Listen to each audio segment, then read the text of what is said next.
गुण प्रकट होते हैं, दूसरा कोई माध्यम नहीं हुआ करता। तो ये माध्यम जो हमने बनाया है,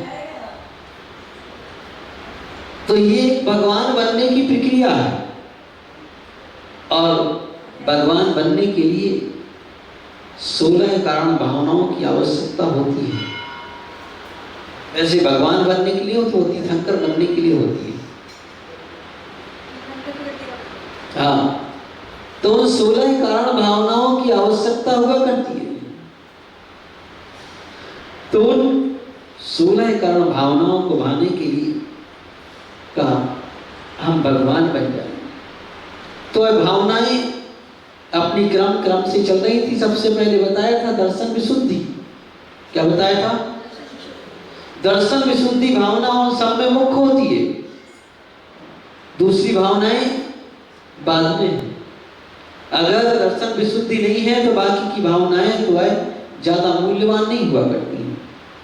जैसे एक का अंक हो और इसके बाद आगे की शून्य लगा दिए जाए तो प्रत्येक शून्य का महत्व बढ़ जाता है। और अंक हटा दो फिर शून्य रखते जाओ तो शून्य शून्य ही रह जाएगा, है? उसका कोई मूल्य नहीं होगा। ऐसे ही यहाँ पर बताया गया कि दर्शन विशुद्धि भावना हो और फिर उसके बाद आगे की भावनाएं बढ़ती जाएं तो उस अंक के सामने शून्य के जैसा महत्व बढ़ता चला जाएगा। और अगर दर्शन विशुद्धि भावना नहीं है, फिर उसके बाद हमारी सब कुछ है। दर्शन विशुद्धि के बगैर विनय संपन्नता भी है, सबकी विनय भी करते हैं, शील आदि का पालन भी करते हैं, ज्ञान का अभ्यास भी करते हैं जिसको अभीष्ट ज्ञान उपयोगी कहा जाता है। और संवेग भी हो, बड़े वैरागी जीवन जीते हो, शांत प्रणामी रहते हो और शक्ति दृष्टा पर त्याग भी करते हो और साधु की सेवा भी करते हो, इसको साधु समाधि कहते हो। और वैयाकरण भावना भी करते हो। तो ये सब करने पर भी ये सब का निर्मूल्य जैसी हो जाए।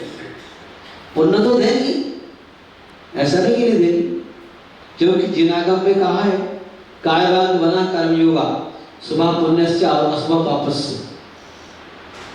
का मन वचन और कार्य की क्रिया से पुण्य का अर्जन होता है।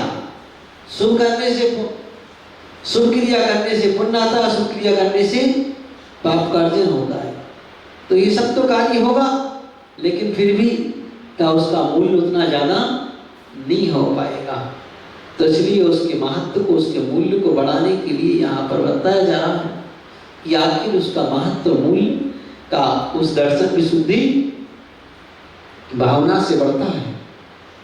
तो अब उस दर्शन विशुद्धि भावना के बाद में आगे बतलाती है कि वैया व्रत के बाद में कहा था अनंत भक्ति भावना, और अनंत भक्ति भावना के बाद में कहा हुआ है आचार्य भक्ति भावना। तो इन पंच परमेश्वरी भगवान की भक्ति की भावना यहाँ पर होना चाहिए। पहले साधु समाधि बता दिया गया, अनंत भक्ति भावना, साधु भक्ति भावना और बहुश्रुत से मतलब उपाध्याय की भावना। और तो इस तरह पांचों परमेश्वरी की भावनाएं बता दी। और प्रवचन भक्ति का मतलब होता है निर्वाणी की भक्ति, श्रवण। तो यहाँ पर पंच परमेश्वरी भगवान की आराधना बता दी गई। तो इन पंच परमेश्वरी भगवान की आराधना हमारे लिए बड़े मनोयोग से करना चाहिए। और अनंत भगवान की भक्ति का इसलिए की जाती है, तो सबसे पहले तो कहा हुआ है कि भक्ति हमारी निष्काम होना चाहिए। निष्काम से मतलब कोई डिमांड के साथ भक्ति नहीं होना चाहिए कि भगवान हम आपकी भक्ति कर रहे हैं तो हमें ये प्राप्त हो जाए। लेकिन कुछ चीजों में डिमांड भी होती है, निष्काम नहीं होती है। डिमांड तो हर चीज में होती है, लेकिन यहाँ पर कुछ चीजों की डिमांड नहीं बताई जाती। मांग रखना है तो कैसी रखें? क्या भगवान से भी तो मांगते हैं, है ना, भजन गाते हैं, कि भगवान तुझसे मांगते ही रहते है ना, सांझ सवेरे। तो क्या भगवान तुझसे मांगते ही रहते हैं सांझ सवेरे? मांगने वाला नहीं है, ठीक बात है, मांग लो सांझ सवेरे, कोई बात नहीं, लेकिन क्या मांगना है ये महत्वपूर्ण चीज है ना। मांगना ये है कि भगवान से मांगते तो सब हैं, भगवान से साधु भी मांगते हैं, श्रावक भी मांगते हैं, मांगते कि नहीं? सब मांगते हैं, लेकिन दोनों के मांगने में अंतर है। वह कौन क्या मांग रहा है? साधु मांगते हैं, रोज मांगते हैं, दिन में 2 बार मांगते हैं, सांझ सवेरे मांगते हैं। क्या मांगते हैं? वो कहते हैं दुखखो कामखो वही लाओ स्वयं समाईवरणम जिनको संपत्ति हो तो मध्यम।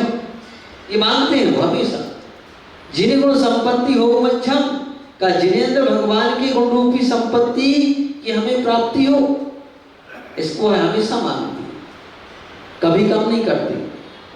तो क्या मांगते हैं? दुखखो, दुखों का क्षय हो, है ना। अब कोई क्या भगवान से सुनना मांगा जाता सब कुछ, अब भगवान से नहीं मांगे तो किससे मांगे?